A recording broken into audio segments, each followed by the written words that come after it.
Hello dear friends, যারা আমার channel নতুন আছেন তারা অবশ্যই আমার চ্যানেলটিকে সাবস্ক্রাইব করুন এরকম নিত্য নতুন ভিডিও পাওয়ার জন্য। তো আজকে আমি আলোচনা করব প্রাইমারি টেট তো কবে থেকে অনলাইন শুরু হবে সেই বিষয়ে।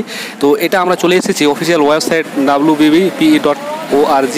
তো আমরা দেখতে পাচ্ছি যে নিচের দিকে স্ক্রল করতে গেলে সেটা হচ্ছে যে notification for submission of online application for appearing in teacher eligibility test 2022 TET 2022 class 1 to 5 through online portal. তো কীভাবে অনলাইন পোর্টাল আপনারা আবেদন করবেন এবং কবে থেকে অনলাইন শুরু হবে এবং কবে লাস্ট ডেট, এই সমস্ত বিষয় কিন্তু আর কি আমি আলোচনা করব। চলুন তাহলে প্রথমে আমরা পিডিএফ যে নোটিশ আছে সেটা কিন্তু ডাউনলোড করে নিচ্ছি।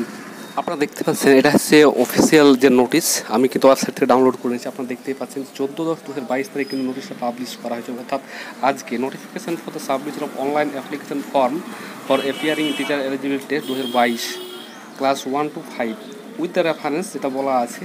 আমরা চলে আসবো এখান থেকে যে 1 to 5 উইল অ্যাভেলেবল ফর্ম আজকে 4টা থেকে কিন্তু অনলাইন করা যাবে। 14/10/2022 টু 3/11/2022 তারিখ অবধি কিন্তু অনলাইন করা যাবে। কোন ওয়েবসাইটে করা যাবে এই লিঙ্কটা কিন্তু আমি ভিডিওটার নিচে কিন্তু অবশ্যই দিয়ে দেবো, www.wbpe.org এবং আর সেকেন্ড ওয়েবসাইট যেটা আছে wbp.primary.education.org। এই দুটো ওয়েবসাইটেই কিন্তু অনলাইন করা যাবে। তো আমি ভিডিওটিতে অবশ্যই এটা দিয়ে দেবো। And click on the application form teacher eligibility test, এটা কিন্তু অনলাইন থেকে আপনারা করতে পারবেন। তো আশা করি ভিডিও ভালো লেগে থাকে তাহলে অবশ্যই ভিডিওটি সাবস্ক্রাইব করুন, আমার চ্যানেল সাবস্ক্রাইব করুন এবং ভিডিওটা শেয়ার করুন। থ্যাংক ইউ, ধন্যবাদ।